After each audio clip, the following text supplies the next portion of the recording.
Good morning, Hank. It's Tuesday. This is a story about spacewalking cosmonauts and why we make art.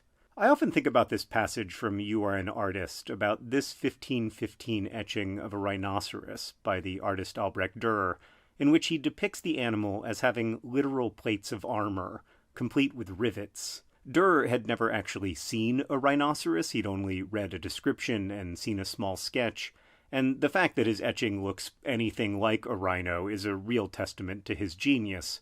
But in the places where Dürer's rhinoceros is different from an actual one, something else is betrayed about the human imagination, which is that we tend to fill in blank spaces or unknowns with guesses that are deeply shaped by our humanness. When Dürer read that rhinos had skin-like armor, he imagined 16th century European human armor, because what else could he imagine? Sort of by definition, it is hard to think about what we cannot imagine, but perhaps art is one way to bridge that divide.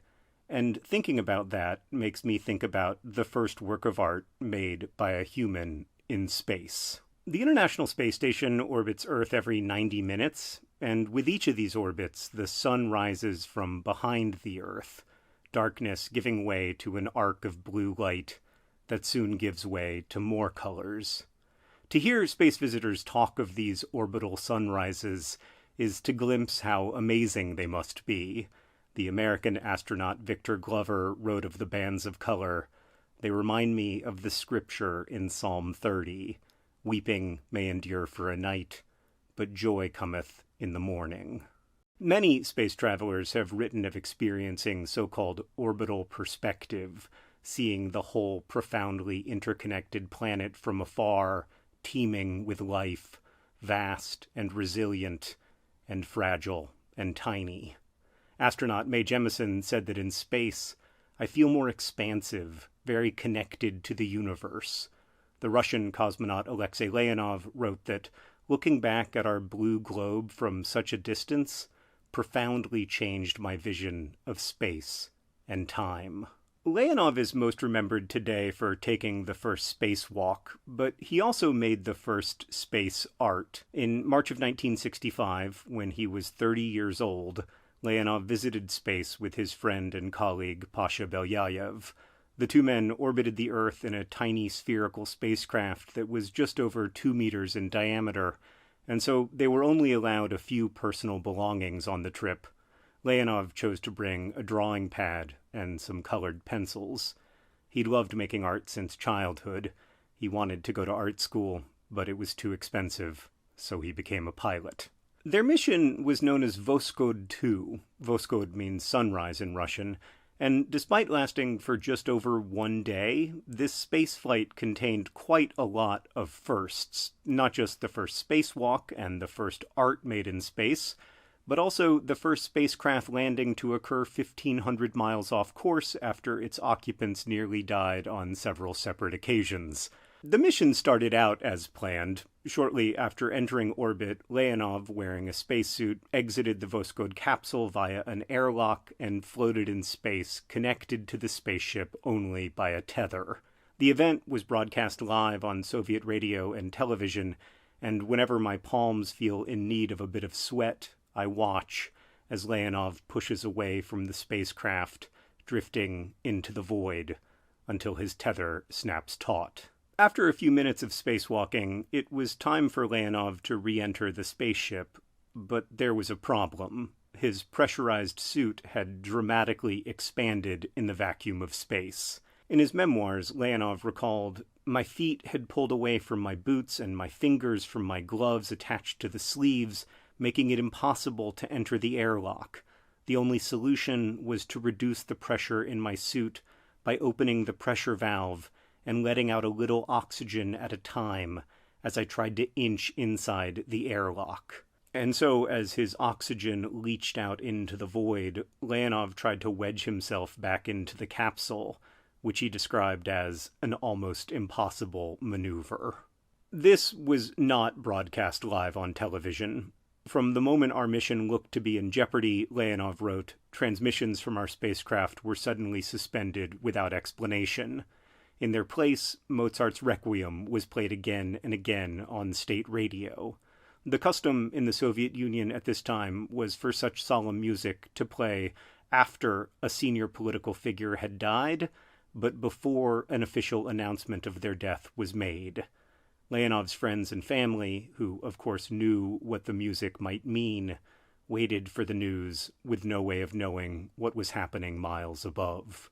As his suit shrank and his oxygen dwindled, Leonov eventually managed to get back inside the capsule. He was drenched with sweat, breathless, and overwhelmed with adrenaline. His compatriot calmed him down, saying that they had 90 minutes before they needed to eject the airlock. Maybe Alexei could use that time to rest or to write up a report of the spacewalk? But Leonov found that he could neither sleep nor write. Instead, to calm himself and to capture the moment, he took those minutes to make some art. I reached for my sketch pad and colored pencils and sat quietly drawing my first impressions of the panorama I had seen while floating free in space. I tried to capture the different shades of charcoal rings that make up the Earth's atmosphere, the sunrise or air glow over the Earth's horizon, the blue belt covering the Earth's crust, and the spectrum of colors I had observed looking down at the globe. The sketch is simple. It was made quickly in a weightless environment with simple drawing instruments, but it is also stunningly beautiful. It says something to me that the first art made by humans from outside of Earth's atmosphere depicts Earth's atmosphere. Leonov was astonished by the brightness of stars from space, but he did not draw that, nor did he draw himself floating, looking up at the spaceship. He drew home. He drew what Mary Oliver memorably called this, the one world we all belong to. I will never see an orbital sunrise in real life. On many levels, I'm not cut out for space travel. An inner ear disorder has damaged my sense of balance, for starters, but also I'm not a pilot or an engineer or a billionaire.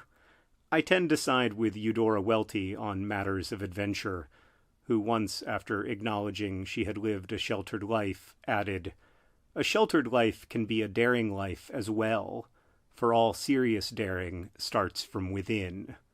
My daring also generally ends within. And so I will only ever have descriptions and depictions of space. Like Albrecht Dürer and his rhinoceros, when it comes to orbital sunrises, I am wholly dependent upon words and images made by other people. And that is one gift of art. It can be a window, albeit not a fully transparent one, into other worlds and other lives. After making his sketch of the orbital sunrise, Leonov returned to the business of space travel. He and Belyayev ejected the airlock, which led to an unexpected and uncontrolled spin of the aircraft. There was no longer the pleasure of a sunrise every 90 minutes. Now their spacecraft was spinning wildly, with the sunlight streaming in through the window, creating a strobe light effect. On the ground, Mozart's Requiem played over and over on the radio, while in space, the emergencies multiplied. The automatic guidance system of their craft failed, so the cosmonauts would have to manually choose a landing site. Leonov couldn't navigate toward the original site, so after extensive calculations made while wildly spinning in space, he chose a site 1,500 miles to the west, in a vast wilderness. That way, if they crashed, they at least wouldn't kill anyone on the ground. They landed in a forest, in 2 feet of snow, with their escape hatch blocked by a tree that had fallen as the spacecraft barreled into it. It took the 2 cosmonauts hours of rocking the capsule back and forth from within to free the escape hatch, and then they spent a very long and very cold night in the Siberian wilderness before rescuers arrived the next day. At last, the 2 men skied 9 kilometers with a rescue party to a site where a helicopter could land. And that is how the cosmonauts of Voskhod 2 survived. And with them, the first picture of an orbital sunrise. I like to look at Leonov's drawing when I am feeling exhausted by despair and drudgery, or when I feel the weight of longing and fear pressing in on my chest. I look at the picture, and I think of all that had to happen for the drawing to exist, for Leonov to exist, for anything to exist. For me, art is a kind of landing site in the wilderness. Art is where I go when I do not know where else to go. Through art, paradoxes of consciousness resolve for me. I see what I will never see. I know what I will never know. And I survive what I will not survive. I will never see an orbital sunrise, but thanks to Alexei Leonov, I can still feel the wonder and consolation of it. Hank, I'll see you on Friday.